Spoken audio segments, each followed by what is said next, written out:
ایک شب قدر کی رات کی عبادت کر لی جائے اور وہ مل جائے تو بڑا خوش نصیب ہے وہ شخص کہ اسے 1000 مہینوں کی عبادت کا اجر مل جائے گا۔ انشاءاللہ ہم سب تلاش کریں گے۔ نبی کریم صلی اللہ علیہ وسلم نے تلاش کی ہے اور تلاش کرنے کی بشارت دی۔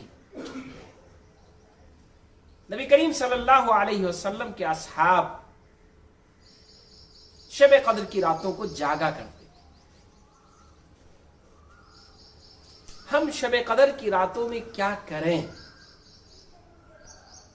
شب قدر کی راتوں میں کیا کریں، اسے جاننے سے پہلے تھوڑا سا ہم جان لیں کہ شب قدر ہے کس دن۔